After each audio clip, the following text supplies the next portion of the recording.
Welcome to another episode of the Saturday Morning Snap Fantasy Football Podcast. Your weekly dose of news and advice that comes to your pocket every single Saturday. Holding it down, here we got Mack, Mark, Scott, and Landon. Enjoy today's show. Hey, welcome back into another episode of the Saturday Morning Snap Fantasy Football Podcast. This is episode number 78, and we're into the fantasy trade deadline. Week 10 is already here. It's crazy to think.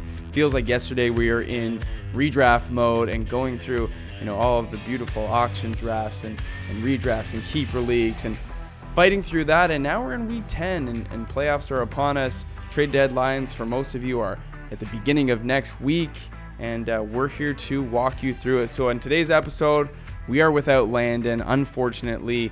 Had some family come into town, some other obligations, so it's Mark, Mack, and Scott. We're going to hold it down for you, but we've got three really cool segments on today's show. We're talking deal or no deal, things that you might want to consider around the trade deadline, so some trades that may or may not have happened in some leagues. We've got some rest of season stashes that might come in handy down the road. And then we've got buy or sell. So we're going to be talking that. It is Saturday, November 9th. Trio here. Boys, how has your week been going? Well, it's been a busy week, Mac, but I've been wheeling and dealing. I talked last week about how exciting it was to do the fantasy playoff preview this early in the season to get ready. Well, with all the trade deadlines coming up in everyone's league, this is really the week where you decide either you're going for it and you're a buyer, or if it's a keeper league or dynasty, this is really your last chance to decide, I need to get ready for next season and get rid of a couple parts that won't help you the rest of the season, but could net you some nice prospects for next season. Hey boys, it's been another awesome week in the life of a fantasy football podcaster. Started off the week crushing it. There was a small period where I was not crushing it, and now I am crushing it once again. It's so funny you can go through that like weekly high and low and back to high. It's as we know, it is a big week of bye weeks. Some are calling it the bye apocalypse, others referring to it as the bye extravaganza. And why don't you guys tell me, are you feeling bye curious? I sure am. I don't know if that's like politically correct or Mark's pun what game the case is, but really on fire. What did I say? Luckily, I made some trades last week to avoid the bye-apocalypse this week. So it sort of took some of our own advice and traded away some players who had already had their bye for players that have a bye in the future, and I sort of helped get rid of that. Actually, in Listener League, my biggest bye was last week. Unfortunately, just how the chips fell. But yeah, I don't seem to be too hit, although I don't understand why the NFL decides that, we're going to have 6 teams on bye, whereas on other weeks we've only had 2. It does seem bizarre. It really, from a scheduling standpoint, especially at this point in the season, it almost feels as if they put too many, they put it off for too long, and then somebody was like, "Hey, dude, do you realize that all these teams need to have buys?" And they're like, "Oh man, I totally forgot. Why don't we just, jam them all into 1 week? No one will notice." There's just one guy at the NFL Network with a desk overflowing with paper. He's like, "Oh God, Goodell's breathing down my neck. Gotta get this done."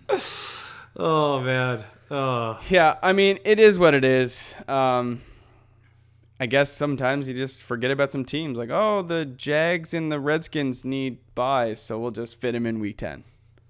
It does feel like that. Yeah, it causes chaos. So we've got the Broncos. Keeps the waiver wire exciting, I'd say that much. That's true. We've got the Broncos, Texans, Jags, Patriots, Eagles, and Redskins all on bye this week. Coming off a bye, we've got Falcons, Bengals, Rams, and Saints players back into your lineups, which is a fantastic thing. Really quick, for those leagues who might be struggling with quote-unquote fire sailing, where teams are selling off their assets for maybe future picks if you're in a keeper league, or they're just selling to maybe help other teams. if you have some sort of problem in your league with the trade deadline, do yourselves a favor. Move it up a week or two. Make teams decide earlier if they're going to go all in or not. If that doesn't work for you, I would recommend having a last place penalty. So in one league that I play in, our last place penalty is that if you lose the toilet bowl, you have to buy wings and beer for everybody at next year's auction draft. And that's, like a $200-$300 tab. That is a costly bar tab. Having some sort of, it definitely is. 600 if you go to Wackies. Take you for your wallet. Yeah. So having some sort of last place prize to keep people competitive and keep them involved is definitely something to consider. Or move your move your trade deadline up a week or two. Put some pressure on people to decide early or not if they're going to make a run for the playoffs or sell off. Okay? So that would be my suggestions. Yeah, that's a solid take, and I do also find that people are usually more engaged kind of in the first half of the fantasy season, unless you're in a well-run league where there are penalties at the end. Almost every league I'm in has a very competitive last place rule or penalty, so everybody stays very intense all the way through. And that's key. There's lots of stuff that we've talked about in the past, so about ideas for your league, but that's just two of them to help with the trade deadline or the fire sailing and things of that nature. But we're gonna move on. We got some news to cover before we get into these segments, but very quickly, wherever you are, however you may be listening to us or even watching us, if you're on YouTube right now, we want to thank you for making us a part of your day. It means the world to all three of us, even in Landon. We'll speak for him too, for you guys to be here. So if you want to keep up with the show, not on Saturday mornings, you can catch us on social media. It's at SMS_fantasy, and that is on Facebook, Twitter, and Instagram. You can also get our individual handles in the episode either on YouTube or Apple Podcasts. You can get the guys' individual handles in the description. So you may not know it, but we also put out more content than just video and audio. We also publish weekly articles that you might be interested in, and that could help you win your matchup this week. So if you need that extra little bit, we need your extra little bit too. So find us on Patreon as well. Yes, patreon.com/Saturday Morning Snap. We're going to jump into news really quickly here. So unfortunately, Cam Newton's season is over. He is headed to IR. The Panthers have placed him and designated him a spot on their injured reserve. Did we ever think Cam Newton was actually coming back, or did we kind of see this coming? Personally, I saw this coming just based on Cam's play style over the years, and I really do think he unfortunately is a player on decline.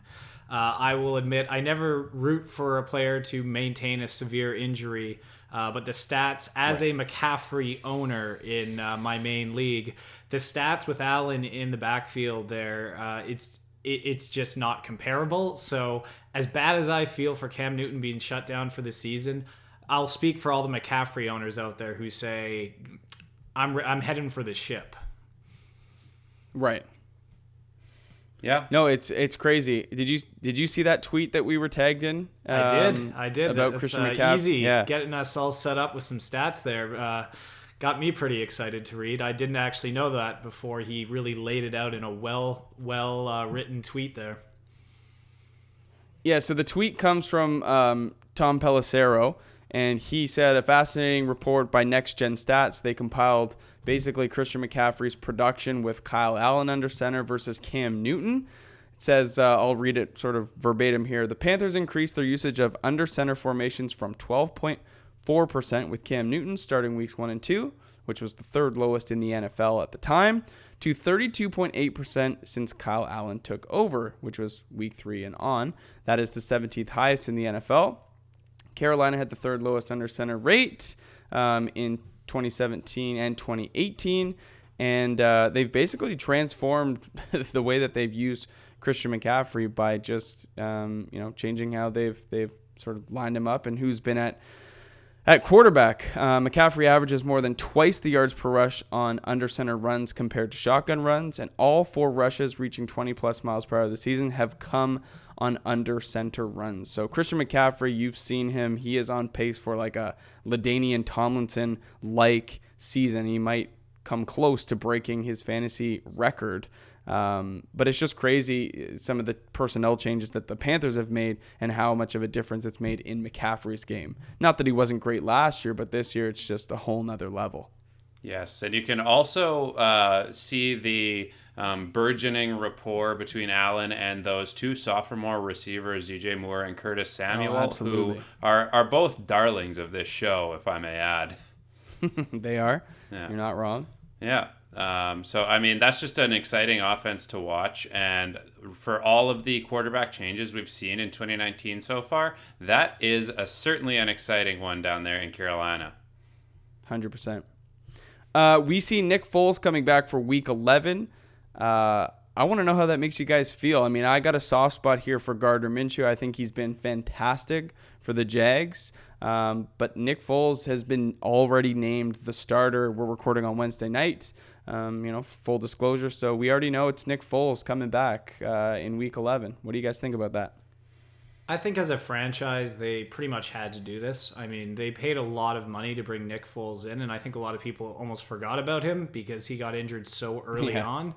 But you saw this kind of. I'm not going to say Nick Foles is of the caliber of Drew Brees, but people acted as if there was going to be some sort of what will happen when Drew Brees is healthy again because Teddy Bridgewater is playing so well. You saw what happened. Teddy Bridgewater went right back to the bench because there's a franchise quarterback, and the Jags paid franchise quarterback money for Nick Foles. So he is the guy. And Minshew either is just going to have to be a great teammate and go back to the bench, or maybe like Bridgewater, there'll be other teams that when the offseason hits, they're thinking, that guy could be my starter. Well, does Minshew retire now and just achieve full-blown legend status? That it should be something going through his mind. No, I think it's a little bit unfair, but you're right, Scott. It's they pay franchise money for him. You know he's going to come right back. What my question is whether that receiver core is going to maintain its momentum in the same way that they did for the first half of the season. Obviously, none of us would have seen DJ Shark coming out in the way that he did, and more of us would have expected D.D. Westbrook to be in his position now statistically. So we will definitely see what happens the moment that he enters the game. Well, we're going to talk about D.D. in the latter part of this episode. I personally think that this means good things for D.D. Westbrook if he can get healthy and back on the field. I think this means a little bit of regression for DJ Chark. Just with how much Minshew has targeted him and the rapport that they've built, I think that now goes to the wayside. The same chemistry will not exist with Foles on the field. So, yeah, I don't know. Did Minshew play himself into a starting role with another team? That's sort of the question I have here. Just a quick yes or no. I'm going to say yes. Quite possibly. I'm going to say there's a team out there that is quarterback needy enough to, maybe make the we'll not call it a mistake, but I've seen a lot of guys, when they overperform in injury and they get that big I believe paycheck. so as well. Mm-hmm. Yeah. AJ Green has been activated for the Bengals, and he is expected to make his Week 10 return, play his first game of the year. He hasn't got a new contract, which, he's been, I guess, not really holding out, but sort of been in a factor in his comeback. What are your thoughts on him suiting up? What do you expect from him, and how will this affect the guys around him? As long as AJ Green is active and healthy enough to be on the field, I think he's a threat. I always think he is, and I think he's a locked and loaded fantasy starter. I really don't think that Cincinnati has much going for them anymore in any way. So, I really don't see any reason for them to not feed him the ball while he's back out there. He's going to be barking for it. He's going to be wanting to make up for all that lost time, and he is playing for a new contract. Mm-hmm. So he's going to be a motivated guy out there who's lost the better part of the entire season, who to get paid needs to show he's still the guy he was the past few seasons. So I think he's going to be locked and loaded, and he'll probably get that top coverage. So you'll probably see a drop in volume share for the other receivers, but you will also see the top corners covering AJ, I'd say. So I do think you'll have opportunity for the other guys, just less volume. I agree. Right. I don't think there's any way Tyler Boyd or Alex Erickson can be out there getting double-digit targets and AJ Green not jump in and get exactly that. It's just a tire fire in Cincy. They have nothing to lose getting him the ball. He could be that factor that starts getting them down the field a little quicker and a little more efficiently. What really matters is whether their quarterback can even stay protected behind that struggling O-line. Right, and Andy Dalton's no longer a part of this puzzle, right? So we Does know AJ Green that know there's that been yet? I don't know if AJ Green has been notified, but yeah, Andy Dalton will be watching from the sidelines. So there, there's chemistry there. I mean, AJ Green is was a top level talent in this league. Whether that any chemistry exists between him and what's their quarterback's name? I can't even remember. Doesn't even matter. Ryan Finley. Yes. Yes, thank you. Him and Ryan Finley, we don't know. Zach Taylor, the head coach, is, quite optimistic that he will play. AJ Green in today's walkthrough at practice felt a little bit uncomfortable with his lower body, so he ended up sitting out. But he's expected to play. So as of right now, I'm not rolling him out just because of they're playing Baltimore. Not the easiest team to pass on. They've got a new quarterback in play. AJ Green hasn't seen any reps in, how long. So I'm going to be out on AJ Green right now, and I'm just going to continue to hold him. The last little piece of news here: Darius Geis will be activated following the bye, indicated by Craig Reynolds' release. I don't really know how I feel about Darius Geis. I'm not overly happy to play him with as good as Adrian Peterson has been, but I mean, Bill Callahan will want to run the ball, so maybe we can talk about that in next week's episode to see, what it looks like in week 11. The big thing here, Mark Walton suspended 4 games for his 3 arrests over the offseason. We kind of knew that this was coming. News is that he's been very compliant, done everything that he's been asked of, been really good about it, but will serve the 4-game suspension. So insert yourself Kalen Ballage, now the starter with literally no competition in the backfield, only 32% owned in leagues. Is Kalen Ballage worth a pickup, a start? What's your temperature on him? More like Kalen Ballhog. I'd take him. I'd pick him up. Very bad pun. That was great. Yeah. Scotty?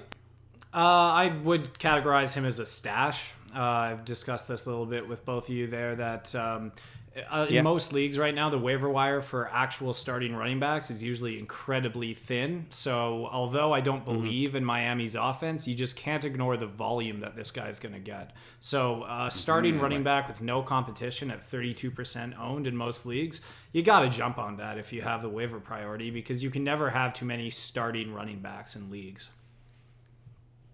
I'm not going to lie. I picked Kalen Ballage up in a couple spots. 1, to play spoiler, and 2, to potentially trade him to a running back needy team. I'm trying to sign and trade ASAP. I don't know if I'll be able to, but I'm not really looking to start him. I don't think he's a good, solid runner, but we'll talk about him later. But it's interesting. So Mark Walton, if you put any fab money on him, he's going to be out for 4 weeks. So. Yeah, I guess you could say that Mark Walton was always more of a handcuff. Ooh, Mark's testy tonight. You like that one a little more. Mark's testy tonight. That one went over Scott's head just a little bit. It took him a little bit of time there to figure that one out. It's okay, Scotty. All right, we're going to go into our first big segment here. It's called Deal or No Deal, and we're looking at some trades that have been made. I've pulled them from the Yahoo trade market. I've pulled them from you on Twitter and Instagram, and so we're going to go through them. And all I want to know, guys, is would you do the deal? Deal or no deal? So in the first trade, we are trading away Aaron Jones and Darren Fells, and we are acquiring DeAndre Hopkins and Alexander Madison. Deal or no deal? Deal. If let me say, if I am trading away Aaron Jones and Darren Fells for DeAndre Hopkins, You are. I'm doing it. If I can get a piece of Hop right now, I will take that. That Houston's passing attack it's something.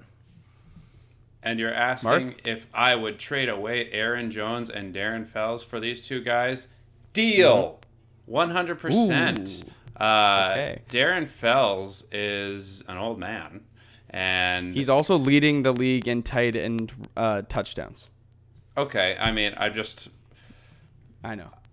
I understand, but we talk about touchdown upside as though it's a downside, and I just think that kind of dependence on his fantasy output is not as juicy as these young guys and insanely talented players like Hopkins and Madison. Right. No, I agree. It was a deal for me. I actually did this deal earlier in the week. I traded away Aaron Jones and Darren Fells. Aaron Jones for me is a $32 keeper in a $200 auction league. I also have Singletary for $6 next year and David Montgomery for $23. So those are probably going to be my two keepers. I also have Gurley and Tevin Coleman. So this team's fairly stocked. So I traded away my Aaron Jones and Darren Fells and went out and got myself DeAndre Hopkins and Madison to handcuff my Cook, who I also have. So I'm pretty stocked. Yeah, nice. So that was a trade that I sort of made there. Good. So that was a good one. Yeah, good for me. Woo. Trade number 2. For all you Juju Smith-Schuster owners out there, here's a trade for you, and this is to check the temperature. I am a Juju owner in 2 leagues now. I traded him away in 2, and I still have him in 2. Would you guys trade away Juju Smith-Schuster for DK Metcalf right now? I would. I would, and I'm gonna say I would. As we all know, I'm a big fan of Metcalf and that whole Seattle offense. You are. I'm gonna say I do it because I have much more faith in Russell Wilson. Obviously, I don't know the criteria of, say, this trade, whether it's a dynasty league or whatnot. I would, if it's a dynasty or a keeper, with those implications, I'd take Wilson. It is a redraft league. Okay, it's redraft. Then for this season, I absolutely would, because if it's just for this season, Ben's not coming back. And when Wilson, I'd say he's playing at almost his best level yet. So if I can get one of his 2 main options, because I know Gordon's going there, but I don't think that's really going to throw things off the way a lot of people think that it's going to happen. There's enough to go around for both Metcalf and Lockett to continue their stellar fantasy seasons. And give us the goods, Marky. Okay, so this is a tough one because on the topic of redraft, I love Juju Smith-Schuster, and if I had him on my team heading into this season, I would have been just stoked because he is actually such a talented player. But if you think about the people throwing him the ball this season, Mason Rudolph, Devlin Hodges has got to go. These guys are so bad. Like, it is just not within the realm of possibility for Juju to have a good game with those guys throwing the ball because they're antsy and they don't have the confidence. They're not dropping dimes like Big Ben would be if he was healthy. So for this reason, like, you got to get rid of Juju for DK. DK is putting up game after game right now, and it has been said by Russell Wilson how much he trusts DK. So, that is an offense firing out of all cylinders right now. If someone offered me this trade, I would, in a heartbeat, get rid of Juju. I know we do a bit of devil's advocation here on the show, but not today, sir. I am wholeheartedly agreeing with Scott on this. So here's the thing. Juju has had 3 bust games, and I'm talking 3 points, 3 points, 1 point, 2 points. That is very concerning. DK Metcalf has had 1 bust game. He has 100 more yards receiving and has 2 more touchdowns. I think when you factor in Russell Wilson, the quarterback play, if Ben was here, it's a totally different story. But for me, I would do this deal. Even with Josh Gordon inserting himself into the offense, I would take DK Metcalf over Juju Smith-Schuster right now. I think the time has come to move on. All right, gents. One more trade here. We've got, would you trade away Alvin Kamara for David Johnson and Josh Gordon? I absolutely would not. You would not. I'm going to say no way on my part. That Saints offense right now is just scary. Watching Latavius Murray dominate off the bench with AK down, I don't know how in good conscience you take a guy who has just been taken off the IR and, picked up on waivers and, an injured David Johnson. I just don't see how you, in good conscience, get rid of the leading back of that Saints offense because it is scary. I own Latavius Murray in one of my leagues, and it has been so much fun just watching that O-line catapult him up and down the field week after week. AK is going to have fun when he gets back. Yeah, no, I get it. Alvin Kamara has been out for 2 weeks plus the bye, so he's had 3 weeks of rest. Josh Gordon wasn't injured. He was basically put on IR and then dropped so that no other team that was competing for a playoff spot or for the championship could scoop him up. So they sort of relegated him to the waiver wire, which landed him on I don't know how he got to number 28 on the waiver priority, but he got himself into Seattle. So Josh Gordon's not injured. He was back-to-back weeks considered a game-time decision. So Josh Gordon is quite healthy, passed his physical, ready to play for the Seahawks. David Johnson now is cleared to play for this week. So, you've got DJ, you've got Josh Gordon. Is that not enough for a potentially injured or could be re-injured Kamara?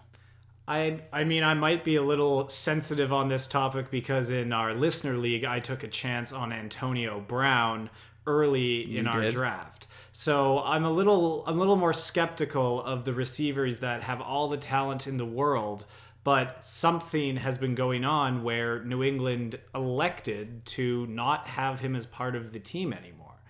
So, right. You can say, oh, it'll be a change of scenery and then he'll just get back to playing football. But I've heard that story before, and I'm starting to become a lot more skeptical of the idea that players can just go to a new team and all of a sudden become dedicated football players who have no issues. Sure. Because it's not like New England has all the wide receivers, all the receiving options in the world, and they just elected to say, you're not going to be playing for our football team anymore. So something was going on.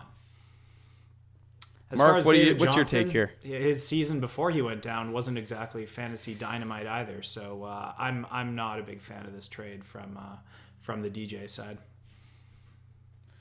Mark? In that Arizona offense, I think that there are too many variables to keep DJ from being even close to as productive of a back as Alvin Kamara. They like to chuck the ball downfield. They like to allow Kyler Murray to scramble. And they like to keep a lot of things at play. Whereas the amount that they do that in New Orleans is a lot more controlled and a lot more centralized around Alvin Kamara. Why? Right. Because he's the best player on that team and they have the best O-line in the league. That's why I would say no deal on this one. Josh Gordon, like you guys said, he has got just too much baggage, and I gotta stay away from that. It's not, like Scott said, it's not like he's just going to become a new player. There's obviously a reason he isn't on the Patriots right now, just like there was reasons why he had to leave the Browns organization. Right. Alvin Kamara is a trustworthy play every single time he's not on a bye week, as you can see by his backups even succeeding in his absence. So anytime that you can get Alvin Kamara as a starter on your roster, you hang on for dear life, my friend. Guys, I got a confession to make. I was trying to set Scott up for a deal in our listener league. I've got David Johnson and Josh Gordon. I was trying to get Kamara from him. Good luck sending me that trade, Mac. Damn it. Yeah. I really hoped Scott was going to be like, yeah, you know what? I would do that deal. And I was like, good, you just agreed to one. Could not have disagreed. Damn it, Scott. Could not have disagreed Come on. more. Gotcha. That really Well, backfired. she's still going to do it, except it's going to be like John Ross or something instead of Josh Yeah. Gordon. Put John Ross in for Josh Gordon in different scenario. All right, we're going to move on to our next segment here, rest of season stashes. That was Deal or No Deal. Hope you guys enjoyed it. So we're talking rest of season players, guys you might be wanting to stash on your, bench, guys that would be worth holding on to for favorable matchups down the road, potentially weeks 14, 15, 16, and we're looking at each position here. So I'm going to kick things off with the quarterback position, a guy that you could potentially stream down the stretch. I've got none other than QB of the Buffalo Bills, Josh Allen. Really, really love Josh Allen's playoff schedule as well as his schedule coming up. Has a really juicy matchup against the Dolphins. When do they play the Dolphins? Is it this week or next? You guys remember? Let me just vet that real quick. It is the Dolphins in week 11, and it is Dolphins in week 11, Cleveland this week, and then they play the Jets, the Ravens, Dallas, all teams that can be sort of scored on. So I like Josh Allen. I like his mobility. I like him being able to run the football, brings a nice baseline. And Cole Beasley and some of the pass-catching options, John Brown, have been good. So I like Josh Allen as a potential streamer down the stretch for you in your playoff matchups. Josh Allen, the kid has legs. I'm going to hop in next with my quarterback pick, who is none other than Mr. Winston out of Tampa Bay. Jameis. Mark's favorite man. And unfortunately for the Tampa Bay fans right after you, Scott.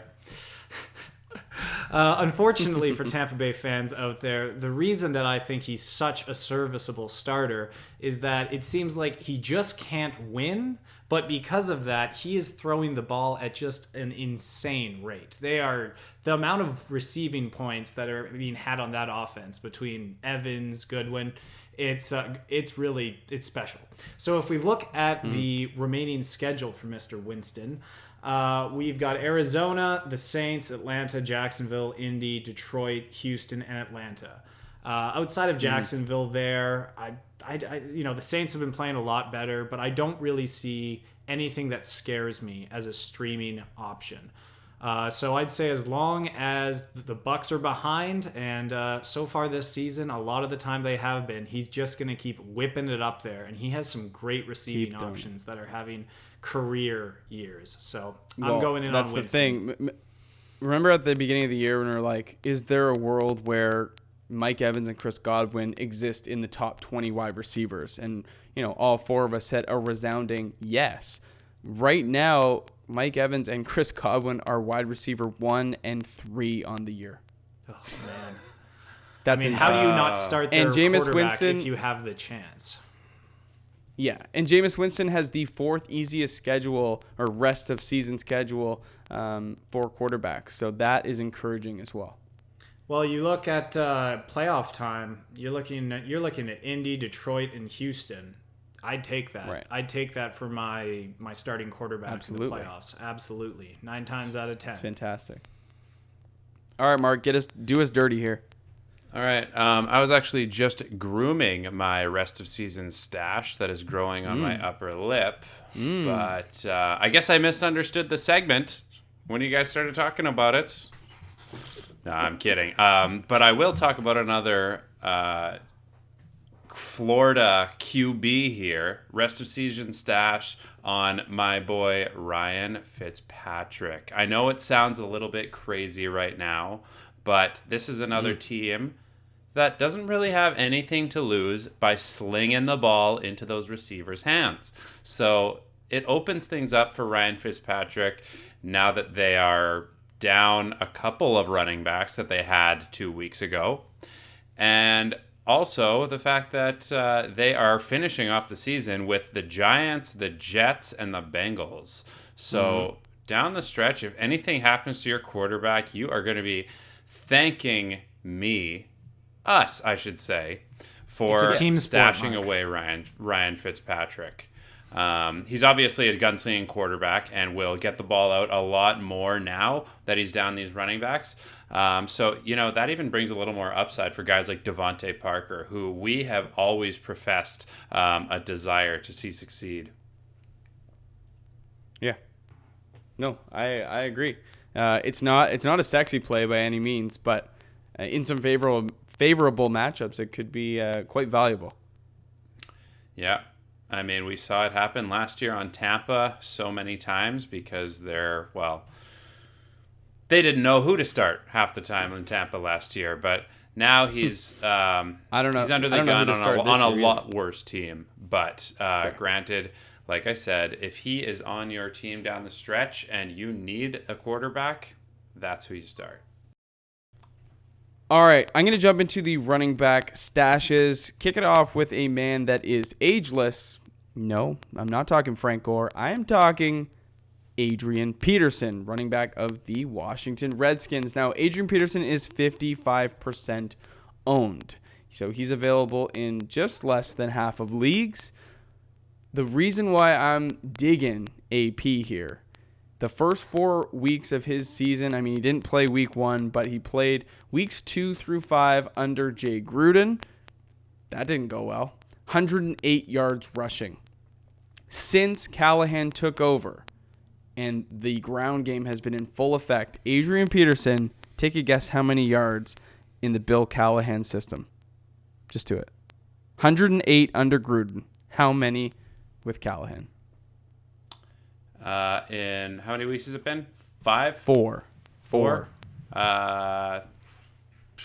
Rushing only or from scrimmage? Yes, rushing only. Let's go 370. Scott? Let's go. We don't have all day, 450. boys. 383 yards in 4 weeks under Callahan. 23, 20, 14, and 18 attempts are his tallies. 2 100-yard games, averaging almost, what would that even be? 80, like 85 yards a game. Yeah. So Adrian Peterson, I know Darius Geis is potentially coming back.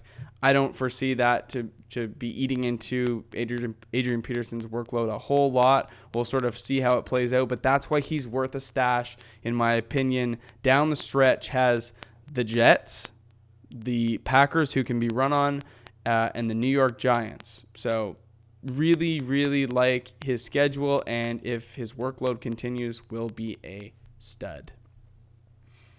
Duty. Solid take. Yes, sir. Moving on. We already kind of discussed this guy, so I'm not going to hang on him very long, but I do think that Kalen Ballage out there in Miami is worthy of a stash. I do understand that Miami's offense is not sexy, and I really do think he's worth a stash for all the same reasons that Mark said about using Fitzpatrick. I do think that Miami's schedule is pretty weak. You've got the Jets, you've got the Giants, Cincinnati. It's all easy from there. So just based on the volume, I'd go with that.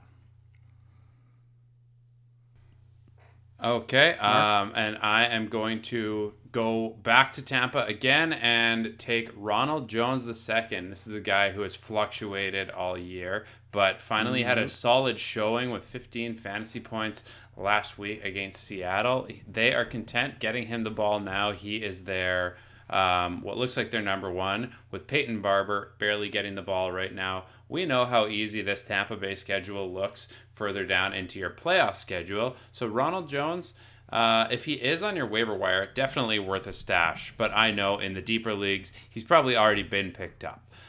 He is capable of doing more than rushing. He is quite a good pass catcher, and I mean, he's not really known for it, but it was obvious last game that he made some clutch plays. And while they didn't come up with a W, he was definitely given a pat on the back after that game. In the wide receiver stashes, I'm going to talk about a guy who was drafted in the first round of the NFL rookie draft this year. N'Keal Harry, 15% owned. He was activated last week by the Patriots, did not play. However, we know that New England is desperate for wide receivers, so I think N'Keal Harry is definitely worth a stash. You never know what upside he can bring, but he is a first-round talent, the number one wide receiver, in my opinion, to come off, the 2019 class. Yeah, and it's funny, when we were drafting rookies this year, I remember the guy that went before me drafted N'Keal Harry, and I was so glad that he didn't take my guy Josh Jacobs. I just, glad I'm not him. Mm-hmm. Glad I'm not him. But I am gonna. I'm making funny faces into the camera. Yeah, and I've got a very smug grin over here. But as of right now, you are winning. As of right now, you are winning, but we'll see. Dynasty is a long journey, my friend. It is. That's right. You're going D.D. Westbrook here. You know I'm going D.D. Westbrook here. How'd you know that? Love it. D.D. Westbrook, we know that he is going into a system right now where he is going to be more involved, because that was Nick Foles' favored target when he was the quarterback. So now that is once again the situation in Jacksonville, I think that opens things up for D.D. Westbrook here. He is on bye right now. He's one of the many teams not playing this week. So for that reason, he was dropped in a tremendous amount of leagues. So for stash players right now, he is a golden jewel that could fill a good spot on your roster right now. 100%. I'll speak for Scott real quick. He had to step out. Jamison Crowder is his stash play. I think when you look at the volume that he's been getting, with Sam Darnold back in the mix, certainly worth the attention. So could be a good, play in a good matchup. Tight end position we'll get through really quick. I'm going to go back to Chris Herndon. And I hate to have, Jets players on here, and we've yet to see Chris Herndon play. But at the tight end position, he is the most talented, the most athletic player on your waiver wire, only owned in 32% of the leagues. I think that he's worth a stash because if you have a Kelsey who is going to be down week 12, by week 12, Chris Herndon could be a viable play, could be relevant. I think he's worth the stash just to see. That's kind of where I'm at with him. Chris Herndon is kind of jumping out to me as almost like an urban legend. Like, does he even exist? It's like he's the player that comes out he comes out at night and gets 80 yards and a touchdown when no one's watching. Adam Gase would say, Chris Herndon comes out when I let him. Yeah. Adam Nut So Gase. far, not so good. Yeah. It is what it is. Yeah. Scotty's going Jared Cook. I think if he can get healthy back on the field, Drew Brees is there. Definitely a savvy play. That's just a matter of his health. But if he's healthy, worth a stash, I think.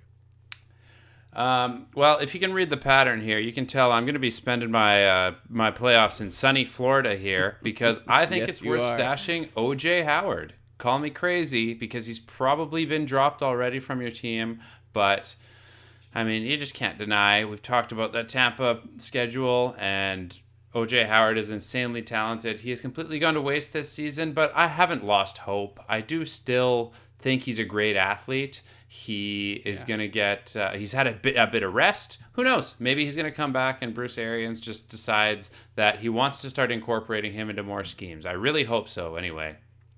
I have a lot of respect for you going down with this ship. You are basically like the whole ship is underwater except for the top of it. You are clinging on for dear life.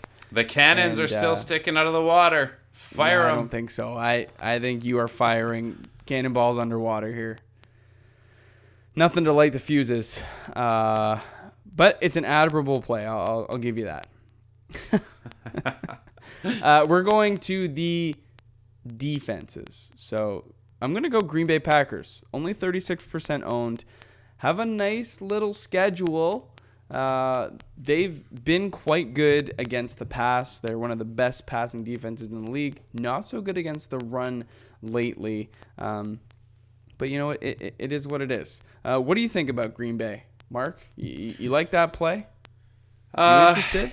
Yeah, they have been. They started off really strong. They've been a little bit suspect on the run defense recently, but yes, they have. I mean, overall, I think this is one of those clutch teams that gets their act together, whether it's late in the season or in the most important games. But I like that play, and I do think they have the personnel to back it up. It's just they kind of have to. They have to have their ducks in order. But I think this is totally viable, Mac. I think that's definitely a good squad to have. Right. And I think that you can wait to pick them up because they'll be on your waiver wire, especially with a bye in week 11. I wouldn't be looking to play them against San Francisco just with how run heavy that team is and the success that they've had on the ground. But week 13, they're playing the Giants. That's juicy. Daniel Jones. Then they're playing the Washington Redskins in week 14, your first playoff week. They're going to go up against a rookie quarterback in Dwayne Haskins, most likely. Love that. And then week 15, they're going to play the Chicago Bears again. And they get to go up against Mitch Trubisky or maybe Chase Daniels. So I really like their matchups against rookie or inexperienced quarterbacks or just really bad quarterbacks like Trubisky. And I like their chances. I'm not going to play them week 16 against the Vikings, but I think I have 3 really streamable weeks in a row with the Green Bay Packers. So that's why I'm going to play them. Nice. I am actually going to be taking the Pittsburgh Steelers here, and that is not solely for the last 3 games, but the rest of the season you could ride these guys out. Like, they are facing off against, I believe they're going against the Cardinals, the Bills, and the Jets to finish off the fantasy season. And you can tell recently, like statistically right now, they're the number 3 defense. They're shutting down the run. They have got one of the league leading interceptors of the ball with Minka Fitzpatrick having an amazing run in the secondary. Just the exact player that team needed. They are firing as a defense right now. So if you have any chance to get them, you grab them and you hang on because that is a startable defense for the rest of the season. I agree. Scotty has in here the Saints. They are 83% owned, but they're up 20% this week. I think with them being on the bye week, they've been dropped, but now coming back, re-added. I love the Saints. They've been a fantastic defense. If for whatever reason they are dropped or on your waiver wire, pick them up. You won't be disappointed. Notable handcuffs going into the playoffs. I'll speak for all 3 of us here. Alexander Madison's probably number 1. He is 29% owned. I think that if Dalvin Cook goes down, and he's had a history of injuries both professionally and in college, Alexander Madison is a league-winning running back as a handcuff. Tony Pollard is another notable person that you could have on your team in case anything happens to Zeke. And this one's kind of a surprise, but a lot of people are in on this. Gus Edwards, in case Mark Ingram wears down, was fantastic last year. Without Mark Ingram on the team, he was a Saint, obviously. But, Gus Edwards was great last year. Very efficient with the ball, very productive. And I think if anything happens to Ingram, that run game will keep chugging with Gus Edwards in the backfield. So I would go out and get him as well. And you don't have to own these running backs, like the compliments to have them. If they're available, go out and get them. So Alexander Madison, unowned in 71% of leagues. He should be on your team. Yeah, that is worth noting for sure, Mackenzie. Fantastic. Okay, last segment here, buy or sell. I'm basically going to give you guys statistics about an anonymous player, and you're going to have to tell me if you'll be willing to buy or sell this player based on the information that I have given you, and then we will reveal the player afterwards. So you and Scott are both going to tell me yes or no, and we'll go from there, and I'll reveal after. So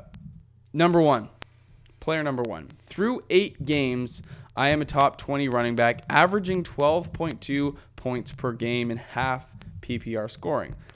I am misused by my offense, but I have no competition in my backfield and one of the easiest remaining strength of schedules. The caveat to this is I just had my second MRI of the season, and although both of them have been negative, I will be expected to keep playing? I would not buy, and I know who this is, and I wouldn't buy him. And I already said it on this episode. I don't want him. Fair enough. Scotty, what are you thinking? I would have to agree with Mark. I'm not. It's just there's too much risk. I can't imagine what I would give up to actually take a shot on that right now. That is none other than Jets running back Le'Veon Bell. Yep. You hate to see it. Knew it. Player number 2.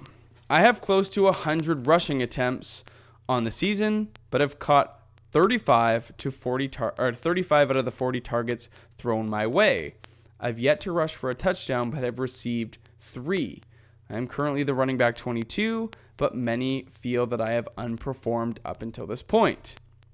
My rushing success over the league average is minus 1.5, so I'm a below average rusher based on my offensive line and my rushing abilities. I was recently involved in trade talks, but was ultimately kept because my team believes that I will be an integral part of the rest of season's success. Would you buy this player or sell them? There's lots of goodness here. There certainly is goodness. Close to 100 rushing attempts. I've Great caught pass 35. catcher. I'm trying to think who this is. I know, this is a tough one. But I Yet guess to get into the end zone, but received 3 touchdowns. That aside, though, wonder even if not it's knowing who it is, But I don't know who crazy it is. I'm gonna say PPR buy. upside. I'm going to say I'd buy this guy. I think so too. Crazy PPR upside.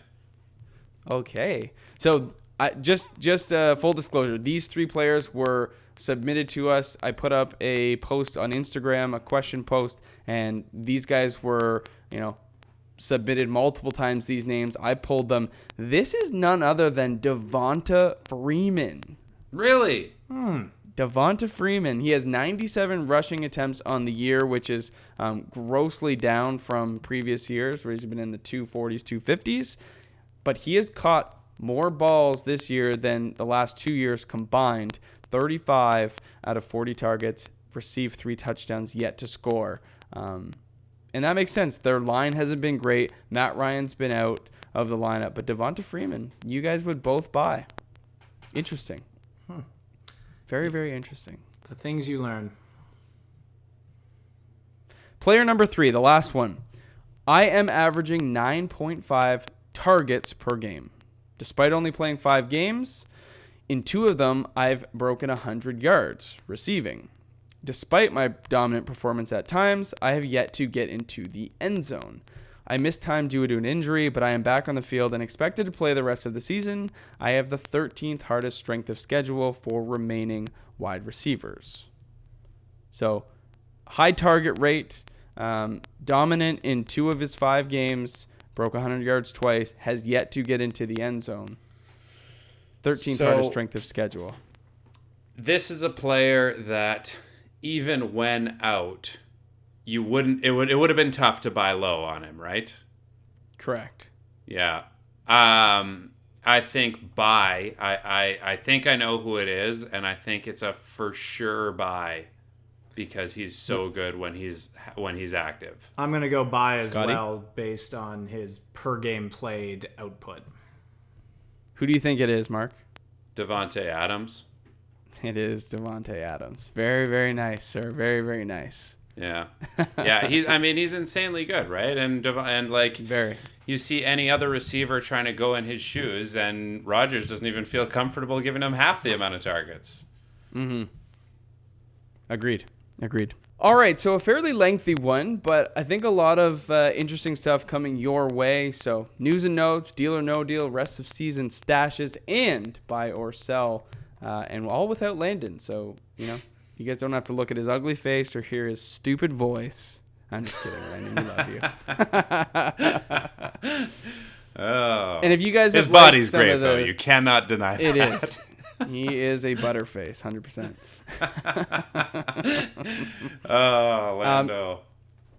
if you guys have liked some of the statistics that you've seen here today, or some of the analysis that we've given, that is brought to you by Fanatic, FANATIQ on the App Store. They bring data to your fingertips through their app. They're constantly updating it. They are pushing some of our content right out to you and other content creators in the fantasy football industry. So go ahead, download the app. Again, that's FANATIQ in the App Store. It's only on iOS. Go ahead and download them and let them know that the SMS crew sent you. Good luck this week, fellas. Hope that you have a lot of success. If you guys are still with us, go ahead and click the subscribe button on YouTube, or if you're on podcast listening, we appreciate you. Go ahead, leave us a review, leave us a rating, and maybe jump over to YouTube and hit that subscribe button, see what we look like. It's nice to put a little face to the name. So for Mark, Mack, Scott, hope you guys have a good week, and we will see you Sunday morning for the live stream. Once again, we're doing starts and sits on YouTube live via the Sleeper platform. We'll see you guys next week. Thanks for listening to another episode of the Saturday Morning Snap Fantasy Football Podcast. Follow us on Twitter at SMS_fantasy. Support this independent podcast at patreon.com/SaturdayMorningSnap.